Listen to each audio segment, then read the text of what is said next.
त्र्यंबकेश्वर तालुक्यातील तोरंगण ग्रामपंचायत हद्दीत सध्या पिण्याच्या पाण्याची अत्यंत गंभीर समस्या निर्माण झाली आहे। ग्रामस्थांमध्ये तीव्र संतापाचं वातावरण आहे। गावातील पिण्याच्या पाण्यासाठी वापरण्यात येणाऱ्या मुख्य विहिरीत मोठ्या प्रमाणात पाणी उपलब्ध असताना देखील त्या विहिरीत एक विषारी साप मृत अवस्थेत आढळून आलाय।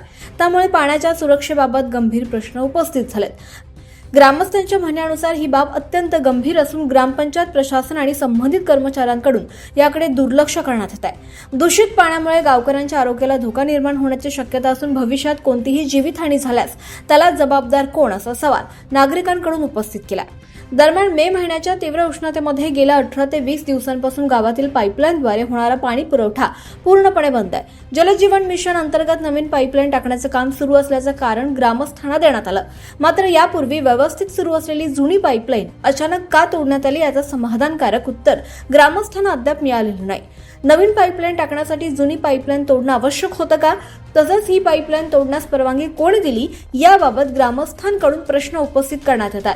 काम सुरू असताना पर्यायी पाणी पुरवठ्याची कोणतीही प्रभावी व्यवस्था करण्यात आलेली नसल्यानं नागरिकांना मोठ्या हाल अपेष्टा सहन कराव्या लागतात।